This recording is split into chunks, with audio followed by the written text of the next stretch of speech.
थोड़ा ध्यान लगा, थोड़ा ध्यान लगा, गुरुवर दौड़े चले आएंगे। थोड़ा ध्यान लगा, थोड़ा ध्यान लगा, गुरुवर दौड़े चले आएंगे, हमें गले से लगाएंगे। थोड़ा ध्यान लगा। अभी ये कुछ 5 दिन में ऐसे इंस्टेंसेस हुए हैं हमारे साथ, भावना की शक्ति वो हम देख पाए कि शिष्यों की इतनी भावना तीव्र है कि हमको कैसे हिला दे रही है। कुछ प्लान्स नहीं हमारा चेन्नई जाने का, मेरे मम्मी के घर। मेघना को आप लोग पहचानते हैं शायद, रॉकी मेघना दिल्ली से है। वो गोवा ट्रिप में नहीं आ सकी और शिवरात्रि पे भी शायद नहीं आई थी। तो उसके मन में था कि मैं गुरुजी से कैसे मिलूं। तो ज्ञानशाला में शेयर कर रही है कि गुरुजी मैं चेन्नई जा रही हूँ और आप मुझे मिलने चेन्नई आओगे। सबके सामने कंफर्म कर रही है कि आप मेरे से मिलने चेन्नई आओगे। हम सोचे हमारा कुछ प्लान नहीं, अभी क्यों जाएंगे इतनी गर्मी में चेन्नई। गर्मी को तो हम अवॉइड करना चाहते हैं, लेकिन गोवा भी गए ना, गोवा एंजॉय करें। तो ऐसा लग रहा है इस बार गर्मी सहन करना है हमको, भक्तों के लिए गर्मी भी सहन करना है। तो एकदम प्लान नहीं है, कुछ नहीं। और गुरुजी तो बोल रहे हैं, ज्ञान दे दिए कि फिजिकल प्रॉक्सिमिटी की इच्छा मत करो, मेंटल प्रॉक्सिमिटी में रहो। ऐसे टर्न ऑफ इवेंट्स हुए। फ्राइडे मेरे भाई का फोन आता है कि मैं संडे गृह प्रवेश कर रहा हूँ, तुम लोग को आना है। Out of the blue. अरे अभी क्यों, अभी तो तुम्हारा फ्लैट काम चल रहा है बेटा। बोले नहीं, हमारे वो और कोई को फॉलो करता है, वो बोले करना है तो अभी संडे करना है, नहीं तो जनवरी में करना है। मेरे को याद भी नहीं आया मेघना का। वहां पहुंच गए और गुरुजी बोल रहे हैं कि देखो मेघना का इतना तीव्र डिजायर कि अगर मिलना है गुरु से तो मैं चेन्नई में मिलूंगी। और ओकेजन ऐसा सेट हुआ कि हमको चेन्नई जाना पड़ा। तो उस दिन जब वो शाम को हम उसको बुलाए घर पर, उसको देखने की हालत, शिवरिंग, हाथ ठंडे, क्योंकि जो एक तो ये डिजायर था कि हम उससे चेन्नई में मिलेंगे, वो फुलफिल हो गया। सेकेंड डिजायर, वो मेरे मम्मी के घर गई थी 4 दिन पहले, हम लोग के जाने के 4 दिन पहले। And evening 6 o'clock she sat in one sofa, और सामने के सोफा में वो इमेजिन करी कि हम दोनों बैठे हुए हैं, गुरुजी यहाँ बैठेंगे, गुरु माँ यहाँ बैठेंगे, और वो CTC प्रेस करी। वो अलार्म लगा ली थी 6 o'clock इवनिंग, CTC प्रेस। और वो प्रेयर करते करते उसको इमेजिन हो रहा है कि गुरुजी यहाँ बैठे हैं और गुरु माँ यहाँ बैठे हैं। तो जब वो आई, हमको सेम जगह देख के और शॉक में थी कि मैं ऐसा कैसे हो सकता है। इतना हिली हुई थी, कुछ समझ में नहीं आ रहा। बोल रहा मैं कैसे ड्राइव करके आई हूँ, मुझे ही मालूम मैं कैसे पहुंची हूँ। तो भावना की शक्ति।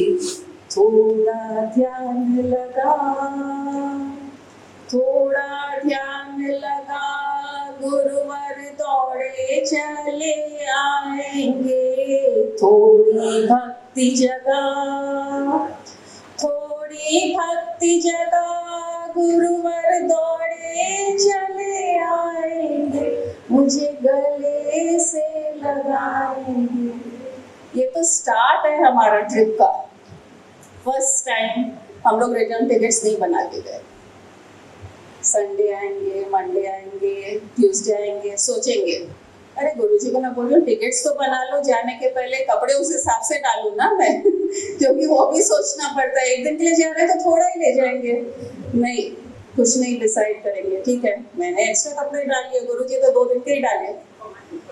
टिकट्स बना लो, नहीं कुछ ना कुछ है, अभी नहीं, वहां जाके सोचेंगे।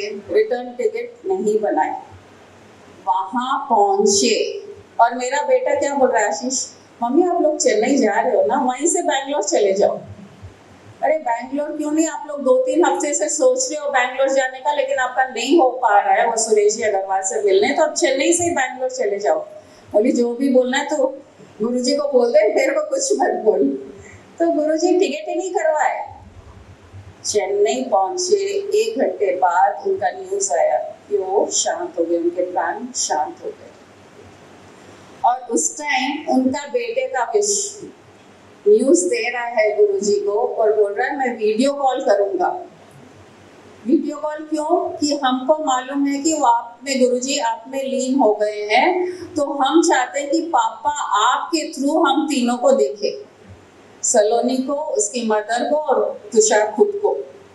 3-4 बार वो कोशिश करा, वीडियो कॉल नहीं हुआ, वो सीन नहीं देख पाया, उसकी विश फुलफिल नहीं हो पाई। तब गुरुजी बोले कि नहीं, कुछ ना कुछ तो है, अब अपन बैंगलोर का प्रोग्राम यहाँ से करते हैं। संडे बैंगलोर का प्रोग्राम बना, मंडे हम वहाँ पहुँचे और मंडे पहुँच के शाम को उनके घर गए। इतने दिन अवॉइड हो रहा था, कुछ न कुछ कारण से उनसे मिलने के लिए जा रहे थे, लेकिन वो नहीं हो पाया क्योंकि अब वो नहीं गए। तो ऐसा लगा कि वो चाहते थे कि मैं रहूं नहीं रहूं, मेरे बच्चों को, मेरी वाइफ को आपकी जरूरत है। तो हम उनके घर के लिए निकले, इतनी तेज धूप। गुरुजी कहते हैं बारिश करवानी पड़ेगी, बहुत गर्मी है। बच्चों को कह रहे थे जो हमको पिकअप करने आए थे, बोले इतनी धूप, एक बादल नहीं दिख रहा है, बारिश कहाँ से होगी। जो हम रवाना हुए उनके घर के लिए, आधे रास्ते के बाद इतनी बारिश, इतनी बारिश। तो जब हम उनके घर पहुंचे, उनका वरांडा इतना बड़ा है, फ्लैट है, पैसेज है लिफ्ट के पास 20 फीट, सेकंड रो तक इतनी बारिश, बौछार की पूरा गिला हो गया। तो तुषार उनका बेटा कहता है पापा चाहते थे कि आपके आने के पहले पूरा वरांडा भी धुलना चाहिए। उनकी भावना। तो गुरुवर दौड़े चले आते हैं, थोड़ा ध्यान लगा, थोड़ा ध्यान लगा, गुरुवर दौड़े चले आएंगे, थोड़ा ध्यान लगा। और फूल लगा के रखे थे वो हमारे लिए लिफ्ट के पास, पैसेज में, क्योंकि उनकी इच्छा थी सुरेश जी की कि गुरुजी आएंगे तो फूल यहाँ भी रहना और गेट के बाहर भी रहना। तो उनके जो थे रिलेटिव्स बोलते हैं ये टाइम फूल नहीं लगाते हैं। बोले नहीं, हम तो ये पूरी करेंगे इच्छा। पानी से पूरा धीरे धीरे संभल के उनके फ्लैट में गए। तो वो शेयर कर रहे हैं कि इतनी अजीब अजीब चीज हुई है जो हम सोच भी नहीं पाते हैं। सुरेश जी 7-8 साल पहले उनके बेटे से मिलने नेदरलैंड्स गए, वहाँ कोई गिफ्ट, एक प्लेट खरीदे थे, सुंदर सा एक अच्छा दिखने वाला प्लेट की, कहीं उसको रखेंगे। आज तक वो प्लेट खुला नहीं, बॉक्स के साथ वहाँ पड़ा है, टीवी का कैबिनेट है वहाँ पड़ा है, लेकिन आज तक खुला नहीं। और क्यों लाए नहीं समझ में आया। आज बिना बोले कोई ना कोई खोल के आपके पानी के ग्लासेस के लिए रख दिया। तो वो लोग को इतना ऐसा लग रहा था कि देखो पापा हर चीज में, हर जगह कुछ ना कुछ अपने तरीके से अपना एक एहसास दिलाना चाहते हैं, और जो हमको वो खिलाए हैं, ये पापा का पसंद का ये आप खाओ, ये वाला पापा का पसंद है ये आप खाओ। तो 1-2 बार ऐसा भी हुआ कि वहाँ करंट भी गया, बोली हाँ स्वामी जी भी आ गए इधर। तो कितनी एक भावना की शक्ति कि क्या करवा सकती है, हम सोच भी नहीं पाते।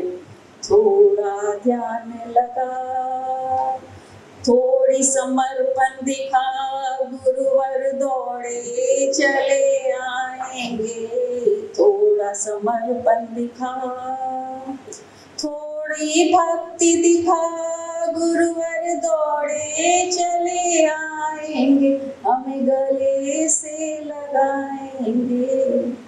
यहाँ पर नहीं एंड होता है स्टोरी, अभी उनसे मिल लिए, रेस्ट कर लिए। नेक्स्ट डे सुनील केडिया, आप लोग जानते हो अनिल और सुनील केडिया, वो लोग एक प्लॉट लिए हैं बैंगलोर में और उसका काम आगे नहीं बढ़ रहा था, उनका प्लान सैंक्शन नहीं हो रहा था, 3-4 महीने से नहीं सैंक्शन हो रहा था। तो बार बार गुरुजी से कहते हैं कि आप आएंगे तभी वो सैंक्शन होगा। गुरुजी बोले ऐसा नहीं होता, ये गवर्नमेंट का काम है, जब होगा हो जाएगा। नहीं, आप आएंगे तभी होगा। 2 महीने हो गए, 3 महीने हो गए, हमारा जाना नहीं हुआ।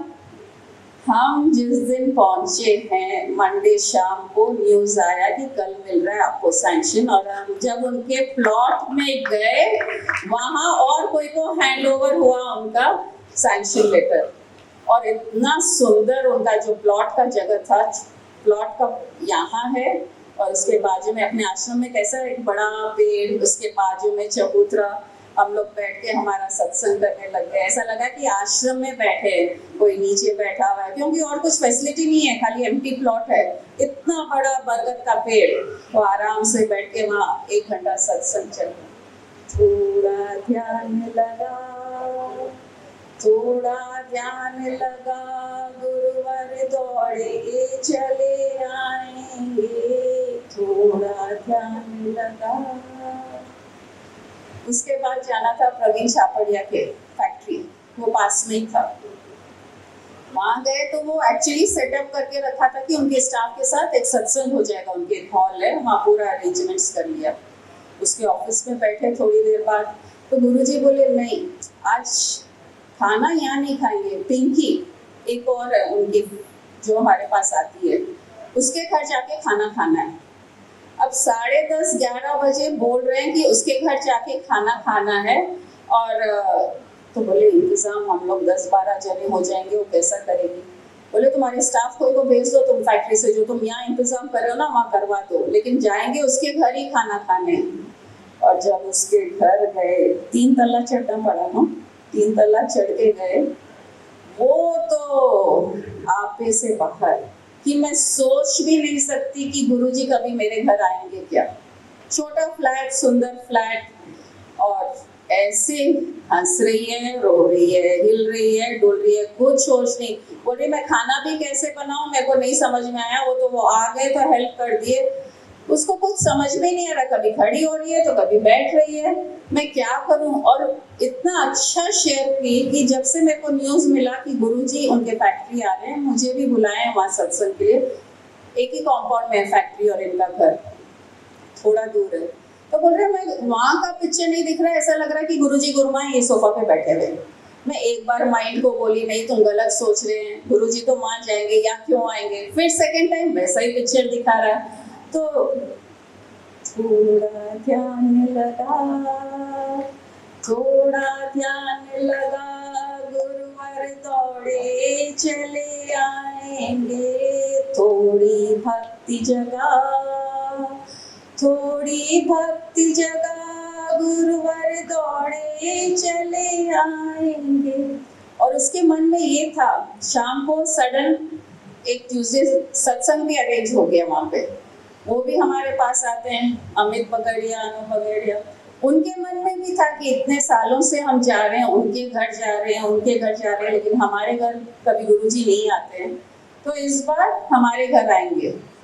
नया फ्लैट लिए थे, 2 साल हो गए थे, लेकिन हम गए नहीं कभी उनके। तो बोले नहीं हम यहाँ सत्संग रखेंगे। तो गुरुजी को बोले कि हम यहाँ हॉल है सब बुक कर देंगे, बड़ा कॉम्प्लेक्स था। तो 2 घंटे बाद पूरा आइटनरी आ गया कि ऐसे ऐसे ऐसे करेंगे। तो गुरुजी बोले नहीं इतना जल्दी कौन आएंगे, ज्यादा लोग नहीं आएंगे, और कभी आके पूरा अच्छा प्लान करके अपन सत्संग करेंगे। जब प्रवीण को बोल रहे हैं गुरुजी ये, तो बोल रहे ऑलरेडी अरेंजमेंट हो गया, सब कुछ हो गया, तो यहाँ पिंकी और ये लोग फ्रेंड्स है, अनु और पिंकी, गुरुजी उसके घर जा सकते हैं, मेरे घर क्यों नहीं आ सकते? तो बोली देख लो तुम्हारे घर पहले आ गए, उसके घर तो अभी तक पहुंचे ही नहीं। तो भक्ति की शक्ति ऐसी है कि हमको खींच लेती है। जैसे स्वामी जी हमारे पास आते थे बिना सोचे, बस एक इच्छा होती थी कि स्वामी जी आए, हम स्वामी जी के साथ टाइम स्पेंड करें। तो गुरु ये टाइम हमको देना चाहता है, लेकिन हमारी कितनी शक्ति है वो बुलावे में, तब मालूम पड़ता। तो इस बार तो ऐसे इंस्टेंसेस हो रहे थे, जब वहाँ गए शाम को प्रोग्राम इतना अच्छा हुआ, हॉल फुल, जगह ही नहीं है, चेयर्स खाली नहीं है, और इतना अच्छा से वो लोग अरेंज करे। तो ऐसा लगा कि इंस्टेंट जो होता है वो बहुत अच्छा होता है, और जो प्रिपरेशन हम ज़्यादा टाइम करते हैं उसमें शायद माइंड हमारा इंटेलेक्ट एक्ट करने लग जाता है और कुछ अच्छा कुछ बुरा हो जाता है। थोड़ा ध्यान लगा, थोड़ा ध्यान लगा, गुरुवर दौड़े चले आएंगे, थोड़ा ध्यान लगा, मन की अखियां खोल, क्योंकि गुरु मन को ही जांचता है। मन की अखियां खोल, वो तुम्हें दर्शन दे के आएंगे। ये लोग सब मन से सोचे थे, गुरुजी यहाँ बैठेंगे, गुरु माँ यहाँ बैठेंगे। पिंकी भी वही सोच रही कि वहां नहीं जा रहे हैं, यहाँ बैठे हुए हैं। तो मन की अखियों से वो हमको वन विजुलाइज करिए, हम बैठे हुए हैं और उनसे बातें कर रहे हैं, उनसे खाना खा रहे हैं। तो जैसे गुरुजी कह रहे हैं कि शबरी की क्या हालत हुई होगी, विदुर की वाइफ की क्या हालत हुई, वो हमको देखने को मिला उस दिन। तो भजन गाते थोड़ा ध्यान रखो, माइक दे दो।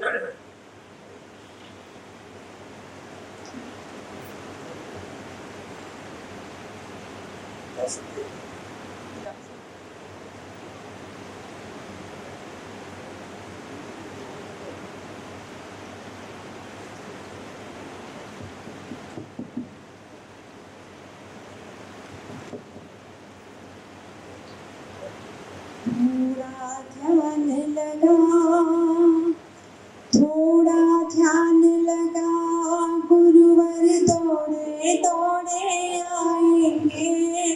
थोड़ा ध्यान लगा, थोड़ा ध्यान लगा, गुरुवर दौड़े चले आएंगे। तुझे गले से लगाएंगे, मन की अखियाँ खोल, मन की अखियाँ खोल, तुझको दर्शन वो कराएंगे। मन की अखियाँ खोल, मन की अखियाँ खोल, तुझको दर्शन वो कराएंगे। तुझे गले से लगाएंगे। थोड़ा ध्यान लगा, थोड़ा ध्यान लगा, गुरुवर दौड़े दौड़े आएंगे।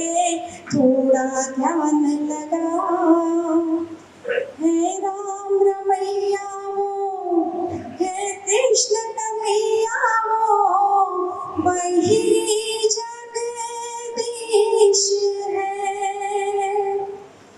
थोड़ा ध्यान लगा, थोड़ा ध्यान लगा, गुरुवर दौड़े दौड़े आएंगे। थोड़ा ध्यान लगा।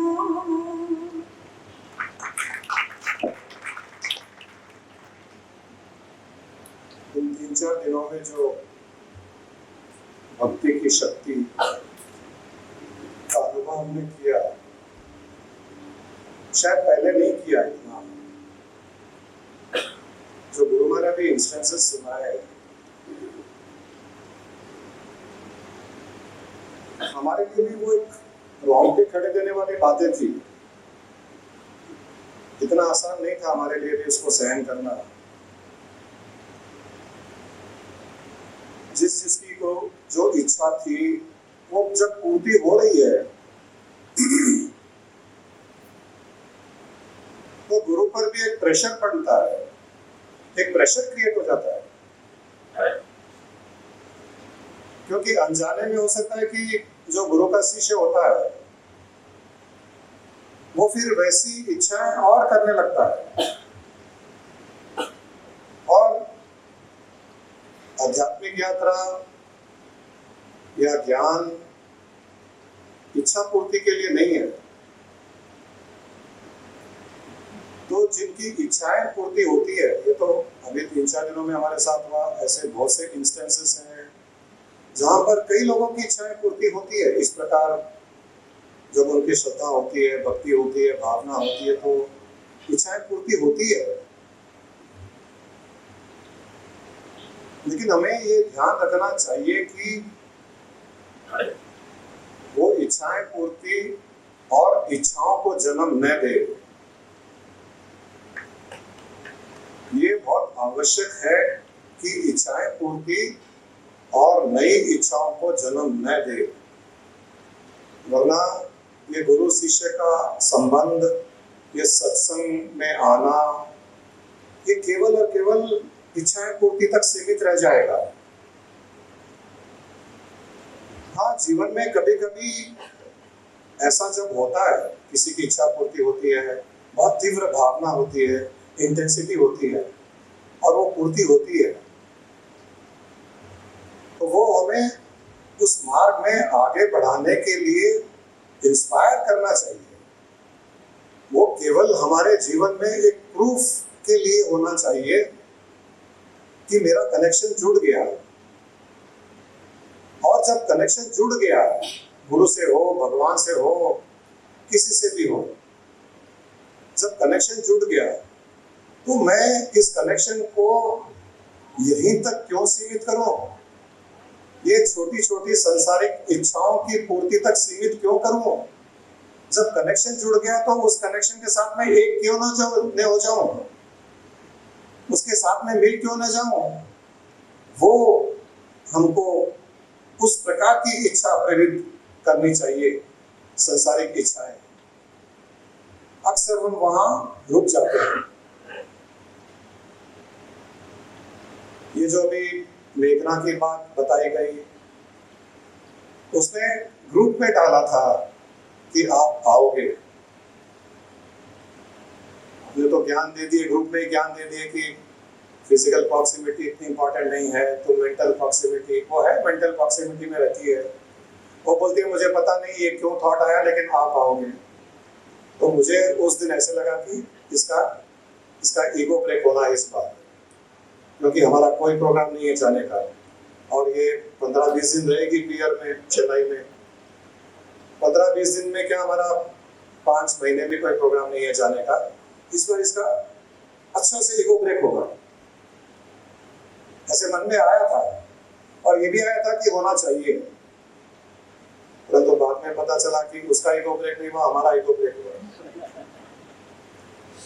उसकी भावना ने खींचा, मतलब कोई पॉसिबिलिटी नहीं है हमारा चेन्नई जाने का, कोई पॉसिबिलिटी नहीं है। कैसे टर्न ऑफ इवेंट्स हुए, कैसे इंस्टेंट एक प्रोग्राम बना, कैसे हमको जाना पड़ा, कैसे उससे मिलना पड़ा। ये प्रूफ करता है कि हमारा जब कनेक्शन हो जाता है, जुड़ाव हो जाता है, कॉस्मिक फोर्सेस, पूरे ब्रह्मांड की शक्तियां उस शुद्ध भावना की पूर्ति में वो लग जाती है। लेकिन यहाँ कंडीशन एक ही होनी चाहिए, अगर होती है तो भावना शुद्ध होनी चाहिए, उसमें हमारा स्वार्थ नहीं होना चाहिए, हमारा सेल्फिश इंटरेस्ट नहीं होना चाहिए। मेघना में सेल्फिश इंटरेस्ट नहीं था, इतना ही था कि 2 प्रोग्राम हो गए, शिवरात्रि हो गई, गोवा रिट्रीट हो गया, किसी कारण से मैं नहीं आ पाई, अब आपको आना पड़ेगा। ऐसे लगा कि शबरी के मन में भी ऐसा ही कुछ था। शबरी को पता था कि मैं कभी राम से मिलने नहीं जा पाऊंगी, उसको पता भी नहीं है कि राम कहाँ रहते हैं। ऋषि मुनियों ने कह दिया कि भगवान राम यहाँ आएंगे, तुम यहीं रहो, झाड़ू पोंछा करते रहो, यहाँ का वातावरण, यहाँ का स्थान, उसको शुद्ध रखो, राम भगवान आएंगे।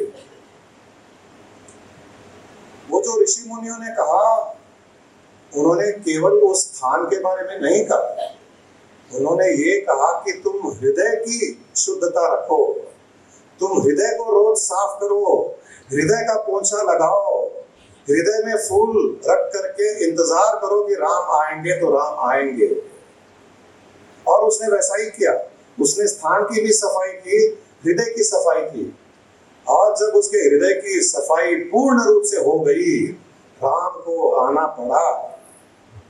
राम भी रह नहीं पाए, जंगल में घूम रहे हैं, इतने बड़े जंगल में उस स्थान में राम क्यों आए? उनका कोई प्रोग्राम नहीं है, जैसे हमारा प्रोग्राम नहीं है चेन्नई जाने का, राम का भी वहां कोई प्रोग्राम नहीं आने का। लेकिन वहां जो शबरी के भीतर की शक्ति, उसके भक्ति की शक्ति जो जागी, उसकी भावना की शक्ति जो जागी, उसके विश्वास की शक्ति जो जागी, वो ब्लैक होल के जैसे हो गई। वो हर चीज को खींच रही है, तो भगवान राम को भी खींच ली। भगवान को भी उस खिंचाव, उस अट्रैक्शन, उस मैग्नेटिक पावर, जो भक्ति में एक मैग्नेटिक पावर क्रिएट होती है, उससे भगवान भी दूर नहीं रह सकते। न गुरु दूर रह सकता है। भगवान कृष्ण को भी जाना पड़ा, द्रौपदी ने जब बुलाया। राम को जाना पड़ा, केवल शबरी के लिए नहीं। अहिल्या जो पत्थर है, उसमें भी कहीं ना कहीं एक भावना थी, क्योंकि पत्थर में तो अहिल्या का जीव था, ऊपर से पत्थर हो गया था। अभी जैसे किसी कोई कोमा में चला जाए, तो कोमा तो शरीर एक पत्थर जैसा ही हो जाता है, उसको होश नहीं है शरीर का। लेकिन अंदर जो सोल है, जो जीव है, उसमें कॉन्शियसनेस है। वो सोल इस शरीर को यूज नहीं कर पाता है कोमा में। ब्रेन कोमा में चला गया, शरीर कोमा में चला गया, लेकिन जीव तो कोमा में नहीं गया। उसमें भावना है, उसमें विचार है। जैसे हम कई बार गहरी नींद में होते हैं या कोई सपना आ रहा है, और सपना कोई डरावना सपना है, और उस डरावने सपने से हम उठना चाह रहे हैं। हमको पता चल रहा है कि डरावना सपना है, मुझे उठना है, लेकिन आप उठ नहीं पाते। हम उठ नहीं पाते हैं, हाथ हिलता नहीं है, पांव हिलता नहीं है। हम आवाज करते हैं, आवाज निकलती नहीं है। तो अंदर सोल एक्टिव था, कॉन्शियसनेस में था, लेकिन बॉडी और सोल का डिस्कनेक्शन हो गया था। तो वैसे ही अहिल्या ऊपर से पत्थर थी, भीतर में उसका सोल एक्टिव था। और उसको बोला गया था, जब वो पत्थर बनी उसके पहले उसको बोला गया था कि जो ऋषि ने श्राप दिया, जो उसके पति ने श्राप दिया, तो उन्होंने कहा कि भगवान राम जब तुमको छुएंगे तब तुम्हारे इस श्राप से मुक्ति होगी। तो तब से वो भगवान का इंतजार कर रही थी। तो जैसे जैसे उसके भगवान की भक्ति बढ़ती गई, भावना की बढ़ती गई, भक्ति शक्ति बढ़ती गई, समर्पण की शक्ति बढ़ती गई, और जब वो उस शक्ति की पराकाष्ठा तक पहुंच गई, तब भगवान को आना पड़ा और उस पत्थर को छूना पड़ा, और अहिल्या वापस उसके प्राण उसमें आ गए। तो यहाँ भगवान की शक्ति की बात नहीं हो रही है,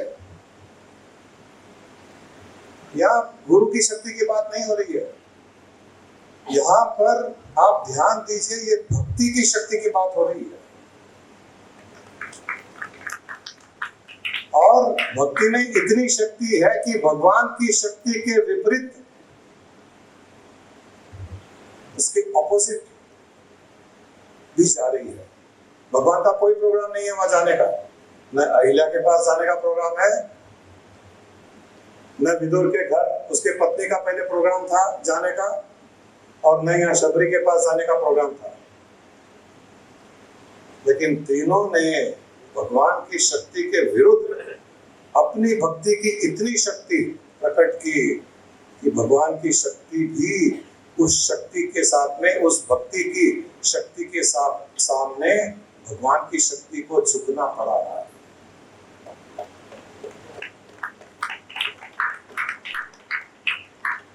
हम जब वो पिंकी के घर गए तो सही में जो गुरुमा बता रही है, मतलब वो अपने प्रवीण जी सापड़िया है, उनके वहाँ उनके हस्बैंड काम करते हैं, उनकी वाइफ है, और प्रवीण सापड़िया, श्वेता सापड़िया, ये लोग सत्संग के लिए वहाँ जाते हैं उसके फ्लैट में, क्योंकि वो इतनी ज्यादा भावनात्मक है, स्पिरिचुअलिटी में इतना इंटरेस्ट उसकी पिंकी का। यहाँ भी आई भी हैदराबाद।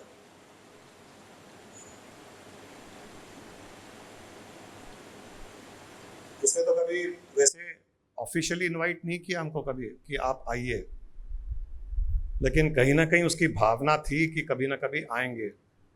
तो सामने से चल करके हमने फ़ोन करवाया कि हम आ रहे हैं और खाना उसके घर खाएंगे। वो जैसे ही फ़ोन पर सुनी कि हम आ रहे हैं, खाना खाएंगे वहाँ पर, तब से वो बोल रही है मैं पागल हो गई, मेरे हाथ पांव नहीं चल रहे हैं, हाथ पांव फूल गए, मुझे कुछ समझ में नहीं आ रहा है। और जब हम गए तो उस दिन पहली बार रियलाइज हुआ कि शबरी की हालत क्या हुई होगी। हमने कहानियां सुनी है कि शबरी ने ऐसा किया, शबरी ने वैसा किया, शबरी ने एक एक बेर खा करके चक चक करके भगवान को खिलाया, लेकिन शबरी भी इसी प्रकार कांपी होगी। शबरी भी इसी प्रकार रोई होगी, शबरी भी इसी प्रकार हंसी होगी।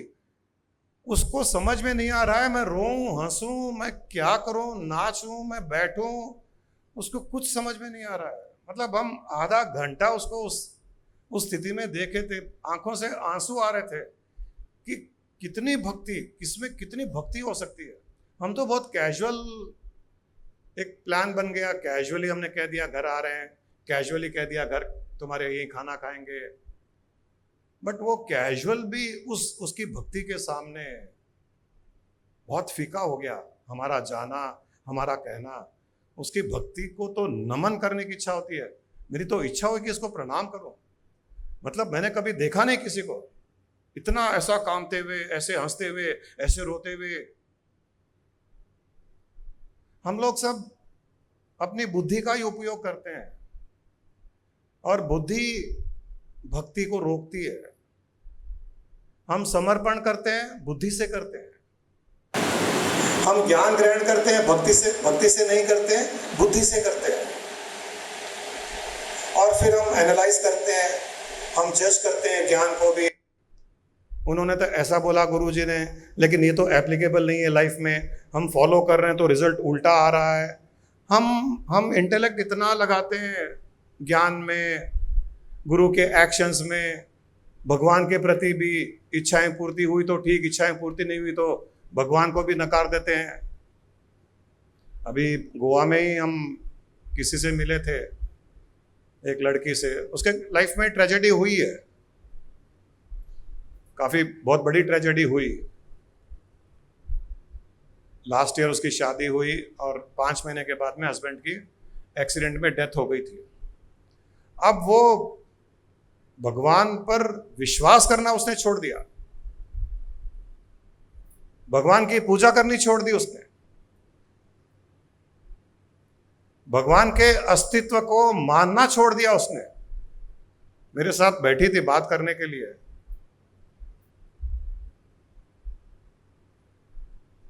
इतना उसको एक गुस्सा, एक क्रोध कि ऐसे कैसे कर सकते हैं भगवान मेरे साथ में, जो भगवान की बहुत भक्त, रेगुलर पूजा पाठ करना और कई रिचुअल्स फॉलो करना या व्रत करना, जो भी करना है, तीर्थ करना है, मंदिर जाना है, सब करती थी। ये ट्रेजेडी के बाद में उसका विश्वास उठ गया। मतलब हम भगवान को या गुरु को केवल हमारी सांसारिक इच्छाओं की पूर्ति के लिए ही विश्वास करते हैं उन पर। कितनी गलत बात है। क्या वो खाली हमारी इच्छाएं पूर्ति के लिए भगवान बने या गुरु बने? क्या उनके हर एक्शन हमारी बुद्धि जैसे सोचे, हमारा इंटेलेक्ट जैसे सोचे वैसा ही हो? अरे हम यहां, भगवान वहां, शिष्य यहां, गुरु यहां। उस गुरु के बारे में, उस भगवान के बारे में कैसे एनालाइज कर सकता है? एक छोटा बच्चा अपने बाप के एक्शंस को कैसे एनालाइज करेगा? एक छोटा बच्चा अपनी माँ के एक्शंस को कैसे एनालाइज करेगा कि माँ जो बोल रही है ये कर या ये मत कर? छोटा बच्चा नहीं एनालाइज कर सकता, जजमेंट नहीं कर सकता है। हम सोचते हैं कि हम बड़े हो गए, हम बड़े नहीं हुए। वो विशाल है, उनकी विशालता के सामने हम एक कण के बराबर भी नहीं है, लेकिन बुद्धि से जजमेंट करते हैं, सही गलत का जजमेंट करते हैं हम। या इच्छा पूर्ति हो गई तो हाँ भाई भगवान है, गुरु के दर्शन किए, काम हो गया तो हाँ गुरु जी पहुंचे हुए हैं, सिद्ध पुरुष है, शक्तियां है, और गुरु के पास में गए उल्टा हो गया तो गुरु जी बेकार है। खत्म। इच्छाएं पूर्ति हुई, गुरु अच्छे हैं, इच्छाएं पूर्ति नहीं हुई, गुरु बेकार है। एक एक्शन अच्छा लगा, गले लगाए, उनको टीका लगाया, गुरु जी बहुत अच्छे हैं, थप्पड़ मारा, गुरु जी बेकार है। मतलब हर चीज हमारे हिसाब से होनी चाहिए। गुरु का एक्शन, भगवान का एक्शन, जैसे मैं सोचूं वैसा होना चाहिए। क्योंकि दुनिया में अक्लमंद और समझदार इंसान एक ही है। मैंने भी बेंगलोर में भी कहा, परफेक्ट इंसान दुनिया में एक ही है। कौन है? और परफेक्ट बनाना भगवान ने बंद भी कर दिया, क्योंकि अपने से ज्यादा परफेक्ट कोई बन नहीं सकता है। बाकी सब में कमियां है, गुरु में तो बहुत कमियां है, भगवान में भी कमियां है। भगवान को पता ही नहीं है कि मेरे लिए क्या अच्छा है क्या अच्छा नहीं है। अरे भगवान बनने का फिर मतलब क्या हुआ? मेरे साथ एक्सीडेंट हो जाए, मेरा लॉस हो जाए, मेरे और कुछ तकलीफ आ जाए, तो भगवान को पता नहीं है क्या ये चीजें मेरे दुखदाई है, मेरे लिए दुख देने वाली है? तो मतलब उसमें अक्ल ही नहीं है। मुझ में ज्यादा अक्ल है। एक्सीडेंट नहीं होना चाहिए, शादी अच्छी हो जानी चाहिए, मेरा बिजनेस ग्रो होना चाहिए, कभी लॉस नहीं होना चाहिए, टेंडर पर टेंडर मिलते जाने चाहिए, पेमेंट्स आते जाने चाहिए, मैं किसी का पेमेंट करूं या नहीं करूं, मेरे पेमेंट टाइम पर आ जाने चाहिए। मैं किसी का माल रिजेक्ट कर दूं, मेरा माल कोई रिजेक्ट नहीं करे। मुझे बड़ा मकान चाहिए तो वो मिल जाना चाहिए, आदि आदि आदि। ये सब पूर्ति होती है तो भगवान काम का है, ये पूर्ति नहीं होती है तो भगवान बेकार है। शुद्ध भावना, शुद्ध भक्ति बुद्धि को बीच में नहीं आने देती है। और जहां शुद्ध भावना होती है और जहां स्वार्थ नहीं होता है, वहां वो पूर्ति होती है। निस्वार्थ भक्ति पूर्ति होती है। स्वार्थमय भक्ति कभी कभी होती है, वो भी भगवान की, गुरु की करुणा के कारण कि इसको थोड़ा प्रूफ चाहिए कि ये मार्ग अच्छा है। केवल प्रूफ देने के लिए कई बार हमारी इच्छाएं पूर्ति होती है। भगवान ने भी भागवत में कहा कि मैं कभी कभी चमत्कार करता हूं, मैं कभी कभी इच्छाएं पूर्ति करता हूं। वो केवल इसलिए कि मनुष्य की बुद्धि चमत्कार में ही विश्वास करती है, चमत्कार में श्रद्धा रखती है। लेकिन इसका अर्थ नहीं है कि मैं हर पल, हर बार, हर इच्छा पूर्ति करूंगा और चमत्कार करता रहूंगा। ऐसा मैं नहीं करता। मैं केवल उसकी श्रद्धा जगाने के लिए और उसको विश्वास दिलाने के लिए कि तू इस मार्ग पे चल। ये मार्ग संसारिक मार्ग से बहुत अच्छा मार्ग है, ये तुझे सुख शांति देगा, ये आनंद देगा। तू इस मार्ग में आ, तू मेरे पास आ। केवल उस लिए मैं कभी कभी चमत्कार करता हूं, वरना मैं कोई चमत्कार करने के लिए भगवान नहीं बना, चमत्कार करने के लिए कोई गुरु नहीं बना। उसने साधनाएं की, शक्तियां आई, सिद्धियां आई, लेकिन चमत्कार करने के लिए नहीं। उस आत्मा परमात्मा के साथ में अपना योग करने के लिए सिद्धियां, शक्तियां आई है। उन शक्तियों को, हमारा अहंकार को रोकने के लिए है वो शक्तियां हमको उठाने के लिए है। वो सिद्धियां हमारे ज्ञान के चक्षु को खोलने के लिए, ज्ञान चक्षु को खोलना भी एक बहुत बड़ी सिद्धि है। हमारे घमंड को तोड़ने के लिए वो सिद्धि शक्ति हथौड़ा बन करके हमारे काम करती है, घमंड को तोड़ती है। इसलिए शक्तियां, सिद्धियां संसारिक इच्छाओं की पूर्ति के लिए नहीं है।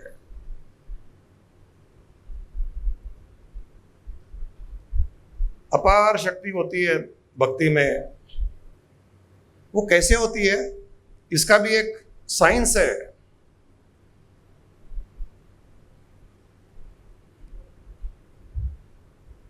मंदिर में पत्थर की मूर्ति लगाई जाती है। हम जयपुर में गए थे एक बार, जहां स्वामी जी की मूर्ति बन रही थी। वो शिल्पकार था, वो मूर्तियां बनाता है, मार्बल की मूर्तियां बनाता है। तो वहां गए थे, उसने कहा था कि स्वामी जी की मूर्ति बनकर रेडी हो गई, आप लोग एक बार आ जाइए, कुछ ठीक करना है तो कर देते हैं। तो हम लोग जब गए उसके वहां, तो वहां उसके वर्कशॉप में 50-100 मूर्तियां पड़ी थी। कहीं कृष्ण की मूर्ति, कहीं राम की मूर्ति, कहीं साईं बाबा की मूर्ति, कहीं दुर्गा माँ की मूर्ति, कहीं शिव की मूर्ति, ऐसे ही पड़ी थी। उनके ऊपर धूल मट्टी पड़ी थी, सब ऐसे ही पड़ी थी, कोई साफ नहीं कर रहा था, धूल मट्टी भी पड़ी थी उनके ऊपर। हमको ऐसा लगा कि अरे भगवान की मूर्ति है, पूजी जाती है, रोज आरती की जाती है, या ऐसी पड़ी है। तो जहां वो मूर्ति बन रही है वहां पूजा नहीं होती है उसकी, वहां आरती नहीं होती है। आरती कहां होती है उसकी? जब उस मूर्ति को किसी मंदिर में ला करके स्थापित की जाती है, और स्थापित करने के बाद भी उसकी पूजा नहीं होती है, स्थापित करने के बाद में उसमें प्राण प्रतिष्ठा की जाती है, प्राण प्रतिष्ठा के पश्चात उसकी पूजा होती है, क्योंकि उसमें प्राण नहीं है तब तक। उस पत्थर की मूर्ति में प्राण नहीं है, केवल पत्थर है। और जब प्राण प्रतिष्ठा की जाती है, किसके प्राण से की जाती है? हमारे ही प्राण से। कोई प्राण कहीं से लाया नहीं जाता है। हाँ, कोई कहेगा गंगा नदी से स्नान किया जाता है, अभिषेक किया जाता है, तो ऋषिकेश हरिद्वार जाएंगे, गंगा का पानी लाएंगे। प्राण कहाँ मिलता है? जो पूजा करता है, जो प्राण प्रतिष्ठा करता है, वो अपने प्राण की प्रतिष्ठा उस मूर्ति में करता है, और फिर उसी मूर्ति के सामने माथा टेकता है। अपने ही प्राण से पत्थर में प्राण प्रतिष्ठा की, और उसी मूर्ति के सामने फिर वो माथा टेकता है। तो वो एक्चुअली मूर्ति के सामने माथा नहीं टेक रहा है, अपने प्राण के सामने माथा टेक रहा है। और जो पूजा की जाती है वो प्राण की पूजा होती है। लेकिन हम ये भूल जाते हैं कि हम प्राण की पूजा कर रहे हैं, हम मूर्ति की पूजा पर विश्वास करते हैं। साइंस ये है, मंदिर की मूर्ति की पूजा का साइंस ये है कि उसमें प्राण प्रतिष्ठा जब की जाती है तब उसमें शक्ति आती है। शक्ति किसकी? प्राण की शक्ति आती है। अब हम जाते हैं वहां पर, लोग जाते हैं, कुछ ना कुछ इच्छाएं लेकर के जाते हैं, भगवान ये कर दे, भगवान वो कर दे। और जब इच्छाएं पूर्ति हो रही है तो कौन कर रहा है? भगवान नहीं कर रहे हैं, प्राण कर रहा है। उस भगवान की मूर्ति में, उस पत्थर की मूर्ति में जो प्राण प्रतिष्ठा की गई, वो प्राण हमारी इच्छाएं पूर्ति कर रहा है, क्योंकि प्राण सर्वव्यापक है। उस पत्थर को बनाने वाला, वो मूर्ति बनने से पहले जो पत्थर था, उस पत्थर को उत्पन्न करने वाला भी प्राण है। सारी धरती को उत्पन्न करने वाला प्राण है। सूर्य को प्रकाश देने वाला प्राण है। सूर्य से चंद्रमा में प्रकाश जाकर के रिफ्लेक्ट करने वाला प्राण है। धरती को घुमाने वाला भी प्राण है। धरती के चारों ओर चंद्रमा को घुमाने वाला प्राण, इन दोनों को सूर्य के चारों ओर घुमाने वाला प्राण, ये सारा का सारा खेल प्राण का है। वो प्राण हमारी इच्छाएं पूर्ति कर रहा है, भगवान नहीं कर रहा है। भगवान की मूर्ति तो माध्यम है, क्योंकि हमारी भावना एक आकार में, एक रूप में है, इसलिए हम सोचते हैं कि भगवान हमारी इच्छाएं पूर्ति कर रहा है। वो प्राण कर रहा है हमारी इच्छा पूर्ति, जिसमें प्राण हमने दिया। और यही साइंस, ये रहस्य, ये कॉन्सेप्ट एक गुरु और शिष्य के बीच में भी लागू पड़ता है। शिष्य जब पूर्ण समर्पण होता है गुरु के सामने, बुद्धि से नहीं, भावना से, भक्ति से,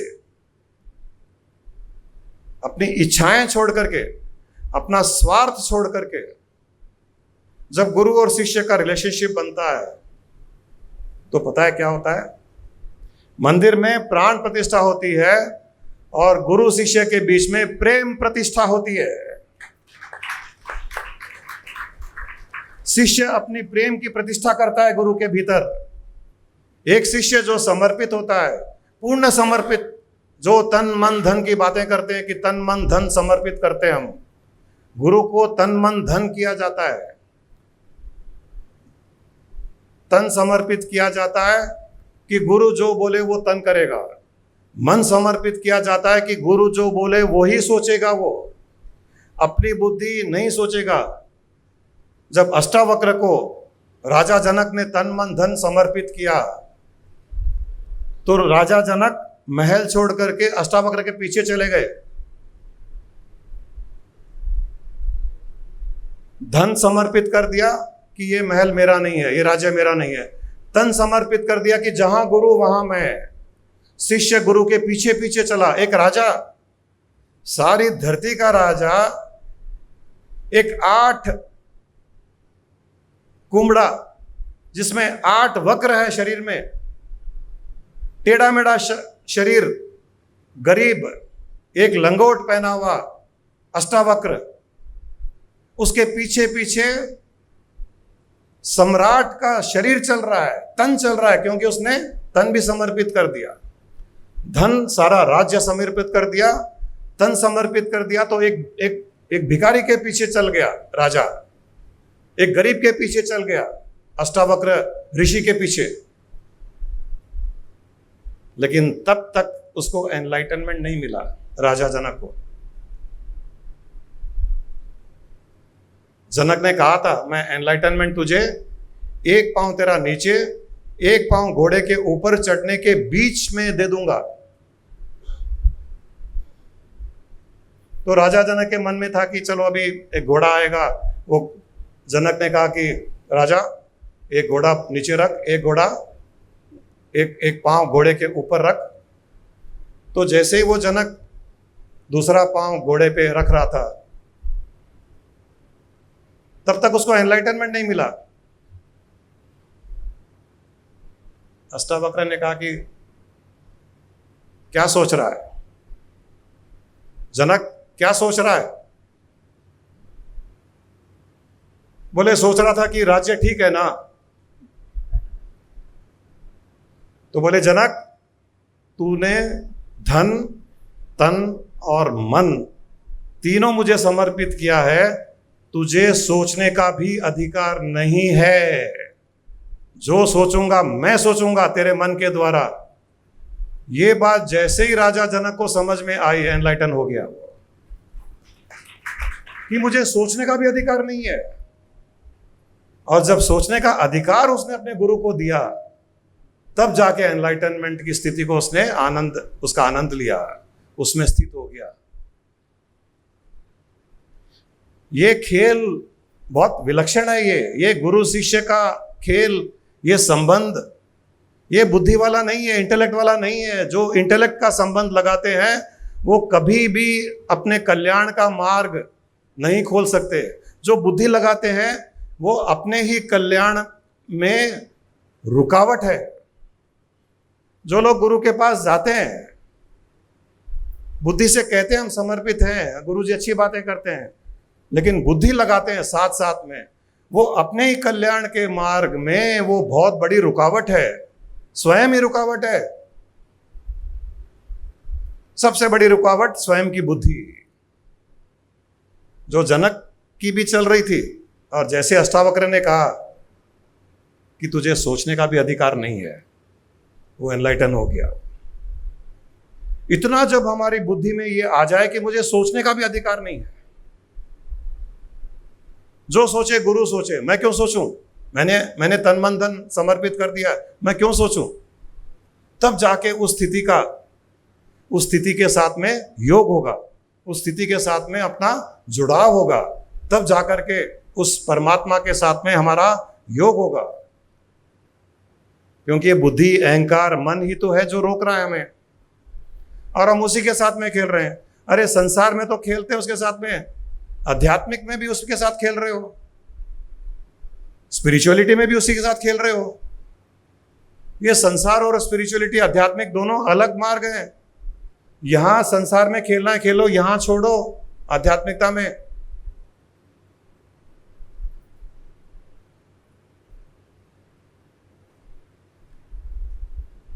जिस पल शिष्य गुरु में प्रेम प्रतिष्ठा कर देता है, उसी पल वो गुरु के साथ में एक हो जाता है। फिर गुरु भी कठपुतली के जैसे उसके सामने नाचता है। जो गुरु माँ ने अभी कहा कि थोड़ा ध्यान लगा, इसका अर्थ ये है थोड़ा ध्यान लगा, थोड़ी भक्ति जगा, गुरुवर दौड़े दौड़े चले आएंगे। ये हमने भी अनुभव किया स्वामी जी के साथ में। जब शुद्ध भावना से कोई चीज सोची, स्वामी जी बिना बोले वो पूर्ति किए, वो शुद्ध भावना से। और हम तो लकी थे कि हमने संसारिक एक्टिविटी विषय सब छोड़ करके स्वामी जी के पास में गए, तो संसारिक इच्छाएं थी नहीं, वो पहले पूर्ति कर ली। तो वो उस एस्पेक्ट में हम लकी थे, केवल आध्यात्मिक इंटरेस्ट था। आध्यात्मिकता में कुछ कंडीशंस थी, जैसे स्वामी जी ने कहा कि एस्ट्रल ट्रैवल करा देता हूं, ये सूक्ष्म शरीर बाहर निकाल करके तुम सारे ब्रह्मांड में घूम लो। वहां तक उन्होंने अपनी शक्ति देने की कोशिश की।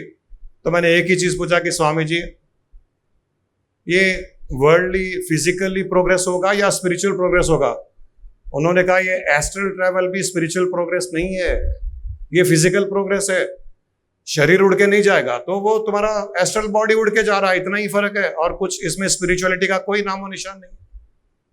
मैंने कहा स्वामी जी नहीं चाहिए, इसको आप रख लीजिए, आप मुझे वो दीजिए जो स्पिरिचुअल प्रोग्रेस हो, ये नहीं चाहिए, ये सिद्धियां शक्तियां भी नहीं चाहिए। उस दिन इतने खुश हुए स्वामी जी, इतने खुश हुए, ताली बजाई उन्होंने। नहीं तो लोग आज किसी को बोले कि एस्ट्रल ट्रैवल कराता हूं, लाइन लग जाएगी लाखों लोगों की, तैयार है एस्ट्रल ट्रैवल के लिए। लोग मरते हैं एस्ट्रल ट्रैवल के लिए, करोड़ों रुपए देने को तैयार है किसी को भी कोई एस्ट्रल ट्रैवल करा दे। Out of body experience, oh my god, बड़ी बड़ी बुक्स आ जाती है, बेस्ट सेलर्स होती है बुक्स जिसमें आउट ऑफ बॉडी एक्सपीरियंस होता है। अरे मरोगे तो आउट ऑफ बॉडी एक्सपीरियंस वैसे ही हो जाएगा, मरने के बाद तो होना ही है। और मरने के बाद में गुरु कहां मिलेगा जो एनलाइटन कर सके? मरने के बाद कहां मिलेगा, कैसे गाइड करेगा? वो तो जिंदा रहते हुए, शरीर रहते हुए ही कर पाएगा। मरने के बाद में तुम तुम्हारी दुनिया में, गुरु अपनी दुनिया में। तो जो चीज मरने के बाद में स्वतः ही सहज होने वाली है, वो मरने से पहले क्यों इच्छाएं करो उसकी? एस्ट्रल ट्रैवल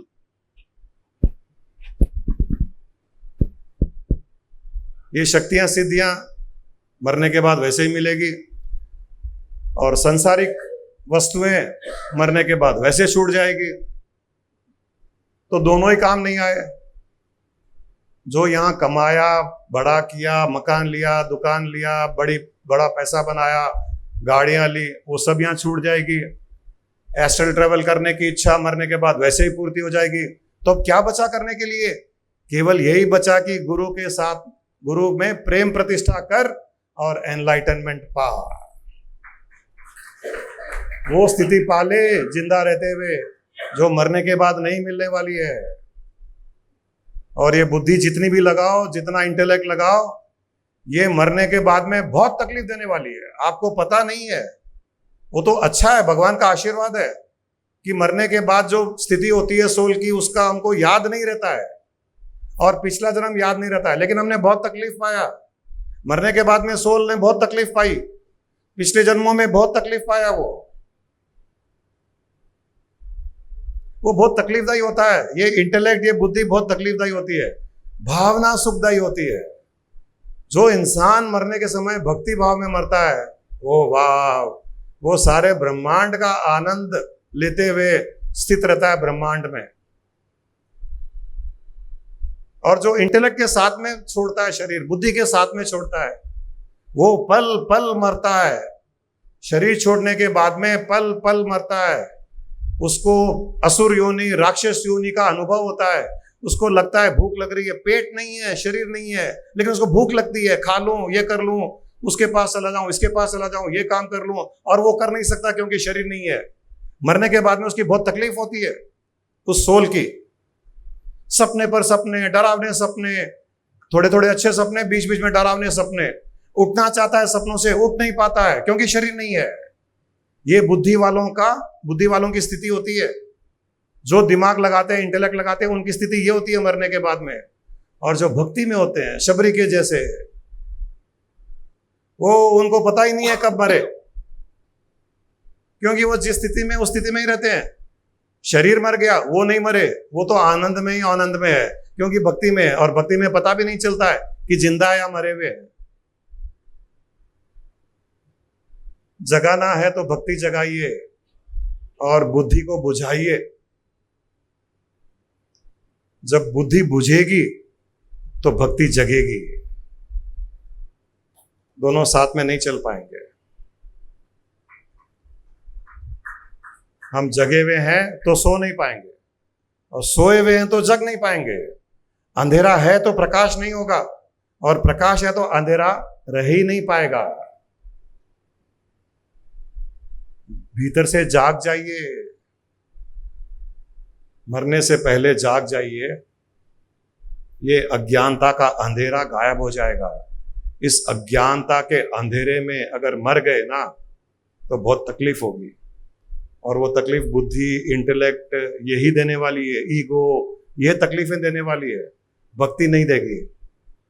भक्ति को पता नहीं है, क्योंकि भक्ति ही प्रकाश है, भक्ति में प्रेम है, भक्ति में जागृत अवस्था है, भक्ति में जगे हुए हैं, भक्ति में भावना है, भक्ति में परमात्मा के साथ में एक होने का एहसास है। यही जीवन का सार है। तो आप भी अपनी भक्ति की शक्ति को जगाने का प्रयास कीजिए। बाकी सब यहीं धरा का धरा रह जाएगा, कुछ नहीं जाएगा। कितना भी, बहुत सम्राट आए बहुत चले गए, बहुत राजा आए कई चले गए। राजा देखे न बादशाह, बूढ़ो देखे न बाल। कि यहाँ काल सबसे बड़ा कसाई है, न राजा को देखता है, न रंग को देखता है, न बूढ़े को देखता है, न बालक को देखता है। सबसे बड़ा कसाई है। किसी की भी गर्दन किसी भी समय काट सकता है। तो इस काल पर इतना भरोसा मत कीजिए कि कल देख लेंगे, कल कर लेंगे, आज तो संसार का काम कर लेते हैं, कल भक्ति कर लेंगे, आज थोड़ा पैसा कमा लेते हैं, कल भावना कर लेंगे, एनलाइटनमेंट तो बाद में कर लेंगे, बूढ़े होंगे जब कर लेंगे। अरे नहीं, न बूढ़े को देखता है, न बालक को देखता है, न राजा को देखता है, न कंगाल को देखता है। काल के लिए सब एक समान। एक तलवार चलाता है, सबकी गर्दन धड़ से अलग। काल पर भरोसा मत कीजिए, अपने प्रेम भावना पर भरोसा कीजिए, अपनी भक्ति पर भरोसा कीजिए। वही आपका कल्याण करेगी। प्रेम प्रतिष्ठा कीजिए गुरु में, आपका कल्याण होगा।